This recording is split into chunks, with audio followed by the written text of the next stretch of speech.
Hi friends, എല്ലാവർക്കും നമസ്കാരം. ഇന്നേക്ക് നല്ല സൂപ്പർ ടേസ്റ്റിൽ കേരള സ്റ്റൈലിൽ ഒരു கடுகு மாங்காய் ஊறுகாய் எப்படி செய்யலாம் എന്ന് നമുക്ക് பார்க்கலாம். ரொம்ப நாள் கெட்டு போகாமல் இருக்கின்ற இந்த ஊறுகாய் செய்யறதுக்கு ரொம்ப ஈஸி தான்.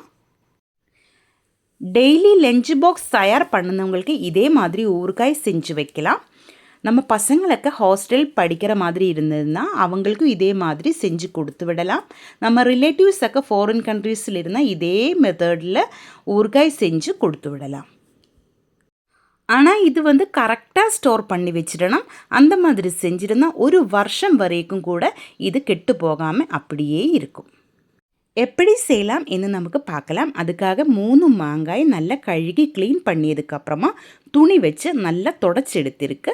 இதில் கொஞ்சம் கூட ஈரம் இல்லாத தான் நம்ம ஊறுகாய் செய்யணும். அப்போ தான் கெட்டு போகாமல் இருக்கும். இது தோல் மாற்ற தேவையில்லை. இதே மாதிரி நைஸாகிட்டு கட் பண்ணி எடுக்கணும். பாருங்க, இந்த மாதிரி நீளத்தில் தான் கட் பண்ணியதுக்கப்புறமா திருப்பி இதே சைஸில் தான் கட் பண்ணி எடுக்கணும். இந்த சைஸில் தான் நம்ம பீஸாயிட்டு கட் பண்ணி எடுக்கணும். இந்த மாதிரி மாங்காய் எல்லாமே நான் கட் பண்ணி எடுத்திருக்கு. இனி இதிலேக்கு 2 டேபிள் ஸ்பூன் கல்லுப்பு தான் நான் போட்டிருக்கு. தூளுப்பு போட்டாலும் பிரச்சனை இல்லை. இது போட்டு ஒரு 2 மணி நேரம் அப்படியே ஊற வச்சுக்கோங்க. மாங்காயில் நின்று தண்ணி எல்லாம் நல்லா ஊறி வந்துட்டே இருக்கும். இனி இதிலேக்கு தேவையான பூண்டும் இஞ்சியும் எடுத்திருக்கு. ஒரு 30 கிராம் பூண்டு இருக்கும். அதே மாதிரி 20 கிராம் இஞ்சியும் இருக்கும். இனி கடாய் அடுப்பிலே வச்சு சூடு பண்ணி அதிலேக்கு நல்லெண்ணெய் தான் நான் ஊற்றிருக்கு. நம்ம ஊறுகாயில் எப்போவுமே நல்லெண்ணெய் தான் ஊற்றணும். 3 டேபிள் ஸ்பூன் இருக்கும். ஊறுகாயில் கொஞ்சம் அதிகமாக எண்ணெய் ஊற்றணும். கடுகு ஃபஸ்ட்டு போட்டிருக்கு. வெடிச்சதுக்கப்புறமா கருவேப்பிலை போட்டுக்கலாம்.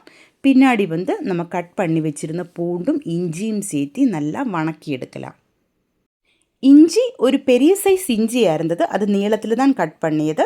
அதே மாதிரி பூண்டு 3 பெரிய பூண்டு தான். அதையும் நீளத்தில் கட் பண்ணி எடுத்தது தான் இது. கொஞ்சம் உப்பு கூட நான் சேர்த்திருக்கு. இந்த மாதிரி ப்ரௌன் கலர் ஆகும்போது ஸ்டவ் லோ ஃப்ளேமில் வச்சிடணும். இனி இதிலேக்கு 1/2 டீஸ்பூன் மஞ்சள் தூள், 4 table spoon Kashmiri chilli powder தான் நான் போட்டிருக்கு. நீங்கள் காரத்தை பார்த்து தான் சாதாரணமாக வரமிளகாய் தூள் போட்டிருந்தால் போடணும். 1/2 டீஸ்பூன் வெந்தயம் தூள் போட்டிருக்கு. 1 டீஸ்பூன் பெருங்காயத்தூளும் போட்டிருக்கு. இதே போட்டு நல்லா வணக்கி எடுக்கலாம். இதனோட பச்சை வாசம் எல்லாம் நல்லா போகணும். ஸ்டவ் லோ ஃப்ளேமில் வைக்கணும். தீஞ்சு போகக்கூடாது. நல்லா வணங்கி வரும்போது நமக்கு கட் பண்ணி வச்சுருந்தா மாங்காய் இதிலேக்கு சேர்க்கலாம். மாங்காயில் இருந்த தண்ணி மட்டும்தான் இதில் இருக்கணும். ஒரு சிலர் இந்த டைமில் சூடு தண்ணி இதிலே ஊற்றும். ஆனால் அந்த மாதிரி செய்கிற ஊறுகாய் சீக்கிரம் கெட்டு போயிடும். ரொம்ப நாள் இருக்காது. ஆனால் இந்த ஊறுகாய் ஒரு வருஷம் வரைக்கும் அப்படியே கெட்டு போகாமல் இருக்கும். இது ஒரு 2 டீஸ்பூன் சுகரு தான் நான் போட்டிருக்கு. இது எதுக்காகன்னு கேட்டால் நம்ம ஊறுகாய் கெட்டு போகாமல் இருக்கிறதுக்காக தான் இந்த சுகரை சேர்த்தியது. உங்களுக்கு பிடிச்சிருந்தா மட்டும் சேர்த்திக்கோங்க.